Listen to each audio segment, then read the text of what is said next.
Well, I'm glad to be here. I hear something out there going, is that your stomach, Rob? What is that I hear? How much time to lunch? You don't want to hear a long, boring talk from Mike Chaney, the insurance commissioner. I want to give you one, but you're not going to get one. How many of you know what I do besides set insurance rates? I got all these guys up here running for insurance commissioner. Eric served as insurance commissioner at Boys State one time. So how many of you know what I actually do? Nah, I don't see one hand up out there. Come on, guys. How many of you know I wear a fire hat sometime? I'm the fire marshal. I've got a grandson out here who's trying to figure out if he wants to go to Boys State. He knows that.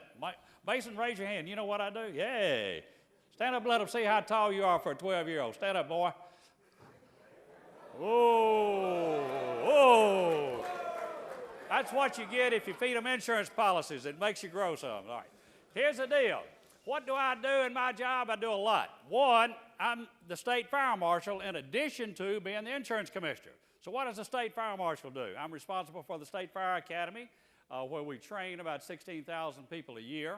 We have a staff. It's like a small college. It's proclaimed the #1 fire academy in the United States. So what do we teach there? We teach something called, good. And by the way, the ones that say Chaney the most may get to go eat early and get first in line. So y'all need to remember.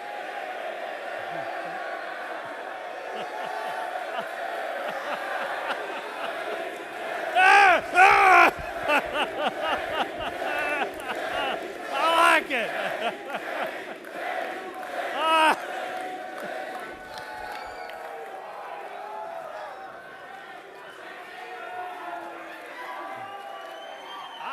I may really have to change what I'm doing today. All right, let me get real serious real quick.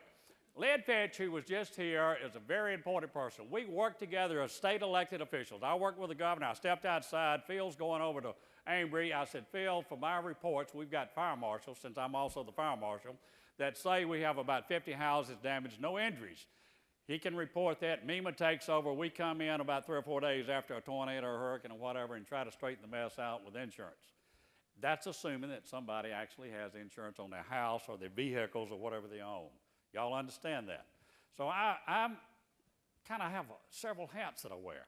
Besides being the state fire marshal and having responsibility for training 13,000 volunteer firemen, hear that, 13,000, they don't get paid. They risk their life going into a house to save somebody else's life, somebody they don't know in most cases. We don't do a lot for them. So since I've been in office, I got them disability insurance through the boards of supervisors. One of the things we did this year, we couldn't get our $3 million for rural fire truck programs where we give away rural fire trucks. I didn't know y'all could see me up there. I got a bald spot back here. I hope they don't show up. But we give away $3 million a year to counties to buy fire trucks. I'm going to do a $70,000 check presentation today. Firemen are important to your life. Why? Because they save lives, they save property, and a byproduct, which I can't talk about a lot, is it lowers your insurance rate. I wear a lot of other hats. I'm in charge of fireworks if you have them on a state piece of property. I'm in charge of putting a manufactured home up. If you put it out in the wilderness somewhere, we go out and inspect it, and it has to be level. No water can stand on it, or you don't get your electricity turned on. And you know what? Somebody call you up at 1 o'clock in the morning and say, Mr. Chaney, I know where you live, and I want my electricity turned on in the morning. You kind of listen to them. But that's some of the things that we do. We're in charge of elevators. Y'all got an elevator in this building? Yeah, okay. We didn't know a lot about elevators, but we got assigned that job by the legislature. That's just part of what we do. We also control LP gas. The LP gas is a thing that you use normally under your barbecue pit. But we also have it in cars and trucks, and we run several state automobiles on it. So we got a lot of varied things besides insurance. But now, how many of you here from the Gulf Coast area, Hattiesburg South? Raise your hand. All right. You are, almost. How many of you know about hurricanes like Katrina? All of you do. Some of the biggest issues that I face are trying to find companies to write insurance on the Gulf Coast. Now, one of our son-in-laws, one of Mason's uncles, is from the Gulf Coast, from Ocean Springs. So we've got vested interest on the Gulf Coast. And it's an issue for us. When I was in the legislature, when Katrina hit, I was chair of education in the state Senate, first Republican chair they've ever had in the history of the state of Mississippi. And my job the day after Katrina hit was to get on a Black Hawk helicopter and fly down. They're very noisy, and I know about helicopters. You see, I'm a Vietnam vet. I'm probably the only veteran that's statewide elected official.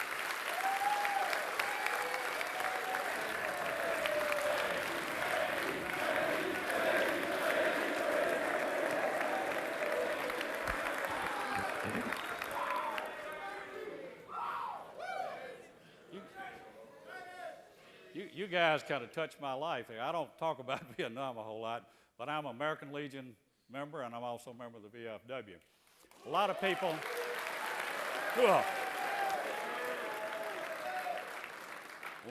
don't realize the sacrifice that our military personnel make for this country. When you put your life on the line, and I went when I'm much older than you guys, you know. I was in my early 20s, had a 3-week-old baby when I left Mississippi, and I spent a year in Vietnam. It's not an easy job. Remember those that serve this country to keep us free, so you can be in this room assembled. Think about it.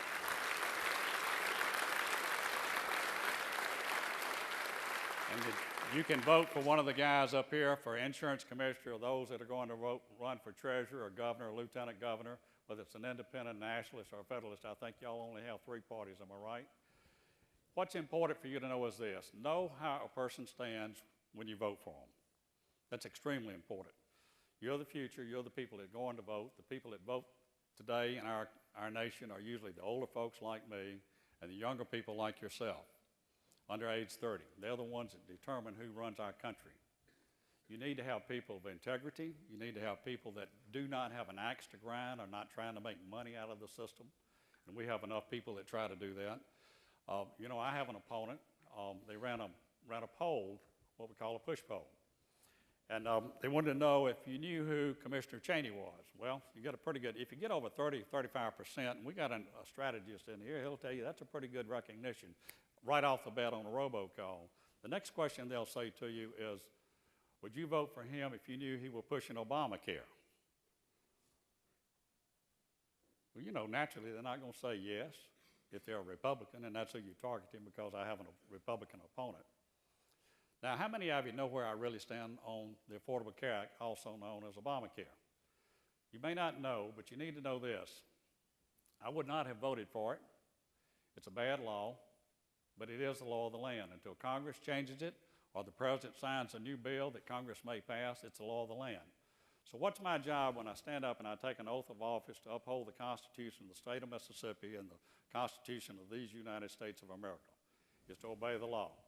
I may not like some of the parts of the Affordable Care Act, but I have to obey it. There are other ways that you could address the health issues in this country, and that's part of what I do as insurance commissioner, and part of what these guys would do if they were actually insurance commissioner. You would have to address health care. You'd have to address also fire codes, insurance rates, and all the other issues that we deal with on a daily basis. How many of you also know that if you get arrested for a DUI and you go to jail, you may have to have a bail bondsman to get you out? And I know not a single soul at Boy State's ever had alcohol touch their lips. But if you did, and you needed a bail bondsman, you know who regulates them? We do, Department of Insurance. It's a sticky job. We regulate burial insurance. It's just so complicated of what we do, but it touches every bit of your life. Everything the governor said today, everything that Lynn Finch talked about, cannot be accomplished in our economy unless you have insurance. It's this simple. A bank cannot loan money to a project unless it's an extremely wealthy person, unless you can insure the project. And if you can't insure the project, you're not going to have economic development. You're not going to have jobs in the state. I want to keep this very simple and short. How much time I got left? Okay. So I will tell you this. If you're going to vote today or tomorrow in the primaries, be sure you know what a candidate stands for. Know what they're about. Know about the integrity. It's not about who's the best looking. It's not about who can talk the fastest and make the most promises. It's about who can deliver on a job. Remember that throughout your life. You're not going to wait till 10 years from now to make a decision. Y'all going to do it when? This afternoon? When do you vote? This afternoon, guys? And tomorrow. So you're going to make a decision fairly quick. use your head. Y'all are smart guys. And there's a gal or two in here. Ms. Ray's son's up here. Use your head and think about the integrity of what you would want someone to represent you to be like. You want them to be good people. It's about God, it's about country, and it's about family. That's what this nation's about, that's what this state's about, and that's what Boise State's about. Thank y'all for letting me be here and talk to you.